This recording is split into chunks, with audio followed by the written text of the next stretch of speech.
Hello guys, welcome to my YouTube channel. I am Prince and today I will discuss about the scalp. So इस scalp को हम तीन part में देखेंगे। Part first में हम इसके जनरल फीचर्स के बारे में डिस्कस करेंगे। जनरल फीचर्स में भी हम क्या डिस्कस करेंगे, लेयर्स ऑफ स्काल्प के बारे में। और पार्ट सेकंड में हम इसकी ब्लड और नर्व सप्लाई देखेंगे। और पार्ट थर्ड में हम इसकी क्या देखेंगे, clinical anatomy. So without wasting our time let's start the video. So पहले तो हमें ये पता होना चाहिए कि ये स्काल्प होती क्या है। तो स्काल्प हमारी एक तरीके की सॉफ्ट टिश्यू होती है जो कवर करती है क्रेनियम को। So the soft tissue covering the cranial walls form the scalp. अगर मैं इसकी एक्सटेंशंस की बात करूं तो एंटीरियरली ये हमारी supra orbital margin, posteriorly external occipital protuberance and superior nuchal lines on each side the superior temporal lines. एक बार हम इसे एक डायग्राम से देख लेते हैं। ये हमारी ऑर्बिट है जहाँ हमारे आईज लोकेटेड होती है। तो इसके सुपीरियर में हमारा ये क्या होता है, हमारा सुप्रा ऑर्बिटल मार्जिन। क्या होता है ये, सुप्रा ऑर्बिटल मार्जिन। तो एंटीरियरली तो हमारा स्काल्प एक्सटेंड करता है सुप्रा ऑर्बिटल मार्जिन तक। वहीं अगर मैं पोस्टीरियरली बात करूं तो पोस्टीरियर में यहाँ आपको एक एलिवेशन सा देखने को मिल रहा होगा। ये जो एलिवेशन है यहाँ पोस्टीरियर में, इसको हम क्या बोलते हैं, एक्सटर्नल ऑक्सीपिटल प्रोट्यूबरेंस। तो जो हमारा स्कल होता है वो पोस्टीरियरली एक्सटेंड करता है इसी एक्सटर्नल ऑक्सीपिटल प्रोट्यूबरेंस तक। इस एक्सटर्नल ऑक्सीपिटल प्रोट्यूबरेंस को हम एक और डायग्राम से देखते हैं। पोस्टीरियर में ये देखने को मिल रहा होगा, ये जो थोड़ा सा एलिवेशन होता है, मैंने लेटरल व्यू में आपको दिखाया था। तो ये क्या होता है, हमारा एक्सटर्नल ऑक्सीपिटल प्रोट्यूबरेंस। और यहीं से हमारी क्या निकल रही होती है, सुपीरियर न्यूकल लाइन। और मैंने क्या बताया, ये जो स्काल्प है पोस्टीरियरली हमारा यहीं तक एक्सटेंड करता है इस एक्सटर्नल ऑक्सीपिटल प्रोट्यूबरेंस। और ये जो लाइन जा रही है ना हमारी, यहीं से निकल रही है एक्सटर्नल ऑक्सीपिटल प्रोट्यूबरेंस से ही हमारी निकल रही है सुपीरियर न्यूकल लाइंस, यहाँ से, इसके दोनों साइड से। सो यहाँ तक जो है हमारा एक्सटेंड करता है स्काल्प। वहीं इसके साइड्स की बात करें, on each side it is extend up to the this superior temporal line. तो साइड्स में हमारी ये क्या होती है, ये हमारी क्या है, सुपीरियर टेम्पोरल लाइन। तो ऑन ईच साइड ये एक्सटेंड करती है up to this superior temporal line. तो मैंने क्या बताया, एंटीरियरली ये कहाँ तक एक्सटेंड कर रही है, तो एंटीरियरली ये कर रही है हमारी सुप्रा ऑर्बिटल मार्जिन तक। वहीं अगर मैं पोस्टीरियरली बात करूं तो इस external occipital protuberance and this superior nuchal line. और वहीं मैं ऑन ईच साइड बात करूं तो दिस सुपीरियर टेम्पोरल लाइन। ये क्या हमारी सुपीरियर टेम्पोरल लाइन। तो हमने देख लिया, एंटीरियरली कर रही थी सुप्रा ऑर्बिटल मार्जिन तक, posteriorly external occipital protuberance and superior nuchal line, or and on each side the superior temporal lines. superior temporal lines भी मैंने दिखा दिया कहाँ थी। The scalp is made up of 5 layers. इसमें 5 layers होते हैं। स्किन होती है पहली लेयर, उसके अंदर हमारी सुपरफिशियल फेशिया, फिर हमारी डीप फेशिया। और इसकी जो डीप फेशिया होती है ना, वो हमारी क्या होती है, एपोन्यूरेटिक लेयर होती है। एपोन्यूरोसिस क्या होता है, सो आपको पता होगा, जो मसल्स हैं उसका जो इंसर्शन वाला पार्ट होता है वो हमारा टेंडन का होता है। और जो फ्लैटन टेंडन है ना, हम उसी को क्या बोलते हैं, एपोन्यूरोसिस। सो जो ये हमारी डीप फेशिया होती है, deep fascia in the form of epicranial aponeurosis. Epicranial मतलब क्रेनियम बोन के बाहर है, इसीलिए हम इसी को क्या बोलते हैं, एपीक्रेनियल एपोन्यूरोसिस। और या फिर इसको हम ग्लिया एपोन्यूरोटिका भी बोलते हैं। और चौथी लेयर हमारी होती है लूज एरियोलर टिश्यू। और जो पांचवी लेयर है वो हमारी क्या है, उसे हम बोलते हैं पेरिक्रेनियम। तो ये जो हमारे आउटर 3 लेयर है ना, skin, superficial fascia, deep fascia, या फिर जिसे हम क्या बोल रहे हैं, ग्लिया एपोन्यूरोटिका, ये तीनों लेयर जो है हमारी क्या कहलाती है, सर्जिकल लेयर ऑफ स्काल्प। अब इन पांचों लेयर्स को स्काल्प की हम एक डायग्राम से समझते हैं। सो इस डायग्राम में आपको देखने को मिल रहा होगा, ये हमारी पहली लेयर क्या है, स्किन। दूसरी लेयर क्या है, हमारी सुपरफिशियल फेशिया। तीसरी लेयर हमारी क्या है, एपीक्रेनियल एपोन्यूरोसिस। चौथी लेयर हमारी क्या है, जो कि हमारी क्या है, लूज एरियोलर टिश्यू, और पांचवी लेयर हमारी क्या है, पेरिक्रेनियम।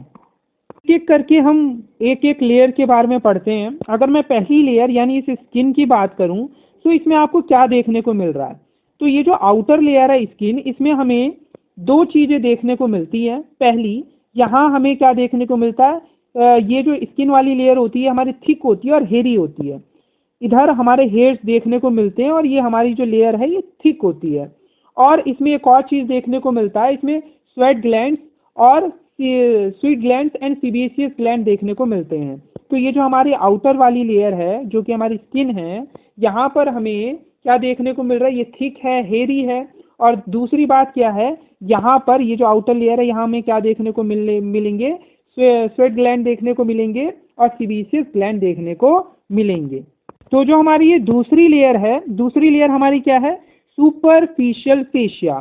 तो ये जो हमारी दूसरी लेयर है सुपरफिशियल फेशिया, इसमें हमें चार बातें पता होनी चाहिए। अब ये जो हमारी सुपरफिशियल फेशिया है, पहली बात, ये सुपरफिशियल फेशिया हमारी ये जो पहली लेयर है जो कि हमारी स्किन है, इसको ये जो हमारी थर्ड लेयर है एपिक्रेनियल एपोन्यूरोसिस, इससे बाइंड करती है। तो मैंने क्या बोला, ये जो सुपरफिशियल फेशिया है ये हमारी स्किन को इस एपिक्रेनियल एपोन्यूरोसिस वाली लेयर से बाइंड करके रखती है। दूसरा, ये जो हमारी सुपरफिशियल फेशिया होती है ये हमारी मोर फाइब्रस होती है at the center then at the periphery. More fibrous और डेंस होगी सेंटर पे then at the periphery of the head. तीसरी बात, इसके अंदर हमें क्या देखने को मिलते हैं, बहुत सारे ब्लड वेसल्स देखने को मिलते हैं। क्या देखने को मिलते हैं, बहुत सारे ब्लड वेसल्स देखने को मिलते हैं। और ये passage of vessels and nerves to the skin एक तरीके से पैसेज की तरह एक्ट करता है of vessels and nerves to the skin, ये जो स्किन वाली लेयर है इसके लिए। तो इसके लिए चार बातें क्या क्या, पहली बात, it binds this superficial fascia binds the skin to the subjacent aponeurosis. Second point, more fibrous. This superficial fascia is more fibrous and dense at the center than at the periphery of the head, and it contains many blood vessels. It contains many blood vessels and provides passage for vessels and nerves to the skin. So skin is a thick and hairy. It has more number of sweat glands and sebaceous glands. The subcutaneous or superficial fascia, it binds the skin to the subjacent aponeurosis, more fibrous and dense in the center than at the periphery of the head. It contains many blood vessels, passage of vessels and nerves to the skin. अब एक और important बात आती है, ये जो हमारी superficial fascia है और जो हमारी एपिक्रेनियल एपोन्यूरोसिस है, इन दोनों के बीच में हमारी तीन और मसल्स प्रेजेंट होती हैं। अब वो कौन सी होती है वो देखते हैं। So, between the superficial fascia and epicranial aponeurosis or glia aponeurotica, there is presence of three muscles. कौन सी? occipitofrontalis muscle and temporoparietalis muscle. अगर मैं ऑक्सीपिटोफ्रंटैलिस मसल की बात करूं तो इसकी दो बेलीज होती हैं। एक होती है ऑक्सीपिटल या फिर जिसे हम ऑक्सीपिटैलिस बोलते हैं, और दूसरी होती है हमारी फ्रंटल या फिर जिसे हम फ्रंटैलिस बोलते हैं। तो अगर मैं ऑक्सीपिटल या ऑक्सीपिटैलिस की पहले बात करूं, पहले मैं इन तीनों की अगर मैं बात करूं तो इन तीनों में ना दो बातें कॉमन है। तीनों की तीनों, पहली बात, तीनों की तीनों इंसर्टेड होगी हमारी एपिक्रेनियल एपोन्यूरोसिस के अंदर। मैंने बताया कि ये जो तीनों मसल है ये कहाँ प्रेजेंट है, सुपरफिशियल फेशिया जो हमारी सेकेंड लेयर है और जो हमारी थर्ड लेयर है एपिक्रेनियल एपोन्यूरोसिस, उन दोनों के बीच में मौजूद है। तो ये तीनों की तीनों नीचे हमारी किससे इंसर्ट होगी, एपिक्रेनियल एपोन्यूरोसिस से। और दूसरी इन तीनों को जो नर्व सप्लाई करती है वो होती है हमारी फेशियल नर्व। तो अब एक एक करके देखते हैं। तो ऑक्सीपिटो फ्रंटालिस मसल की बात करूं तो इसके नाम से भी पता चल रहा है, ये इसके अंदर हमारी दो बैलीज होती हैं। इसको हम एक डायग्राम से भी देखेंगे। पहले हम यहाँ देख लेते हैं।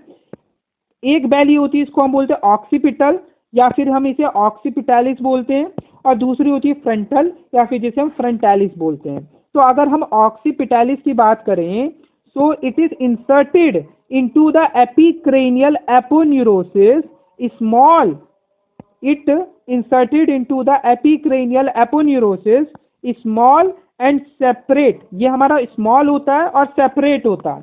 सो दो पॉइंट्स हमारे इसमें मैंने क्या बताए, पहला inserted into the epicranial aponeurosis, दूसरा point small and separate. Small होते हैं और सेपरेट होते हैं, मैं एक बार डायग्राम से भी बताऊंगा। Each arises from the lateral 2/3 of the superior nuchal line. Superior nuchal line मैंने बताया था, डायग्राम में भी दिखाया था। पोस्टीरियर में जो हमारा एक्सटर्नल ऑक्सीपिटल प्रोट्यूबरेंस था, वहां पर मैंने दिखाया था कि वहीं एक लाइन सी जा रही थी जो कि हमारी क्या कहलाती है, सुपीरियर न्यूकल लाइन। तो उसके लेटरल 2/3 से हमारी किसका ओरिजिन होता है, इस ऑक्सीपिटालिस का ओरिजिन होता है। और इसको सप्लाई कौन करती है, मैंने बताया था तीनों को फेशियल नर्व करती है। और इसको कौन सप्लाई करेगी, कौन सी ब्रांच फेशियल नर्व की, तो it is supplied by the posterior auricular branch of facial nerve. अब इसको याद कैसे करें, तो आपको पता होगा ये जो हमारी मसल है ये हमारी कहाँ पोस्टीरियर में प्रेजेंट है। ऑरिकल, ऑरिकल हमारा ईयर से रिलेटेड है, तो ईयर के पोस्टीरियर में प्रेजेंट है ना। तो इसको सप्लाई कौन करेगी हमारी, ऐसे करके आप याद रख सकते हो। इसको सप्लाई कौन करेगी हमारी, posterior auricular branch of facial nerve. तो फेशियल नर्व करती है और ये हमारा प्रेजेंट कहाँ है, ईयर के पोस्टीरियर में। तो इसको फेशियल नर्व की कौन सी ब्रांच सप्लाई करेगी, so posterior auricular branch of facial nerve. एक बार मैं इसको आपको एक डायग्राम से बताता हूँ। तो ये जो डायग्राम आपको देखने को मिल रहा होगा, ये डायग्राम शो कर रहा है हमारा ऑक्सीपिटो फ्रंटालिस मसल को, जिसकी दो वैली है। ये आगे एंटीरियर में हमारी क्या है, फ्रंटल वैली, और पोस्टीरियर में हमें क्या देखने को मिल रहा है, यहाँ पर हमें देखने को मिल रहा है ऑक्सीपिटल वैली। ये जो फ्रंटल वैली है ये लार्जर है, और ये जो ऑक्सीपिटल वैली है स्मॉल है। कैसी है, स्मॉल है। और दूसरा ये तो हमारी पार्टली यूनाइटेड भी होती है, जो कि मैं बताऊंगा जब मैं अभी आपको फ्रंटालिस या फ्रंटल वैली के बारे में जब बताऊंगा। अभी सिर्फ इसका याद रखो, ये हमारी ऑक्सीपिटल वैली हमारी स्मॉल होती है, इसके कंपैरिजन में देखने को भी मिल रहा होगा, ये स्मॉल है, ये लार्जर है। और ये हमारी क्या होती है, ये हमारी सेपरेटेड होती है। इसको भी मैं एक डायग्राम से आपको समझाता हूँ। सो ये डायग्राम मैंने आपको पहले भी दिखाया था। ये हमारा एक्सटर्नल ऑक्सीपिटल प्रोट्यूबरेंस है, और ये जो लाइन दिख रही है ना, ये लाइन हमारी क्या है, यही लाइन हमारी क्या है, superior nuchal line.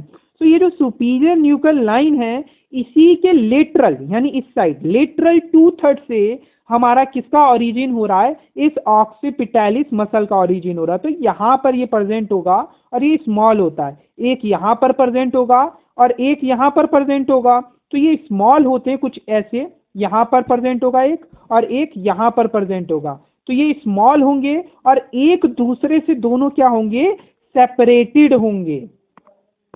So occipitalis inserted into the epicranial aponeurosis small and separated, each arises from the lateral 2/3 of the superior nuchal line supplied by the posterior auricular branch of the facial nerve।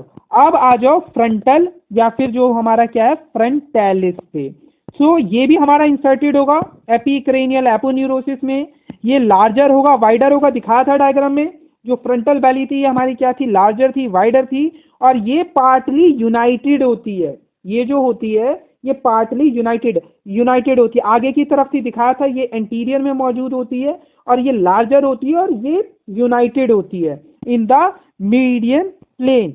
Each arises from the skin of the upper eyelid. Upper eyelid होती है, upper eyelid and forehead से ये इसका origin होता है, anterior में होती है, लार्जर होती है, और ये पार्टली यूनाइटेड होगी। और इसको भी सप्लाई कौन करेगी, इसको भी सप्लाई करेगी हमारी फेशियल नर्व। बट इसकी कौन सी ब्रांच, सो टेम्पोरल ब्रांच। ये याद रखना, जो हमारी ऑक्सीपिटैलिस है उसको सप्लाई कर रही है posterior auricular branch of facial nerve, और जो हमारी फ्रंटालिस है उसको सप्लाई कर रही है हमारी कौन, temporal branch of facial nerve. अब आ जाओ जो कि हमारी क्या है, टेम्पोरोपैराइटैलिस मसल। टेम्पोरोपैराइटैलिस मसल की अगर हम बात करें, so it is present on the lateral side which is arises from the temporal fascia, fuses with the epicranial aponeurosis. It is supplied by the again facial nerve। कौन सी branch, temporal branch of facial nerve. नाम से भी पता चल रहा है टेम्पोरोपैराइटैलिस muscle है तो इसको फेशियल नर्व की कौन सी ब्रांच सप्लाई करेगी, तो टेम्पोरल ब्रांच सप्लाई करेगी। तो ये हमने ये तीनों मसल्स देख लिए। अब आ जाओ स्काल्प की थर्ड लेयर के बारे में जो कि हमारी क्या है, एपीक्रेनियल एपोन्यूरोसिस और galea aponeurotica. It is freely movable on the pericranium. इसकी एक्सटेंशन की बात करें, so anteriorly it receives the insertion of frontalis, posteriorly it receives the insertion of occipitalis and is attached to the external occipital protuberance and to the highest nuchal line in between the occipital bellies.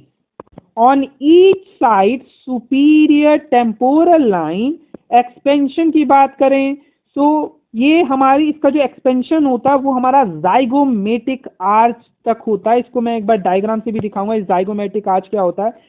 बाकी मैंने आपको superior temporal line बता दिया था। Posterior का जो इसका extension है उसमें एक्सटर्नल ऑक्सीपिटल प्रोट्यूबरेंस, तो ये सब मैं आपको दिखा चुका हूँ, है ना।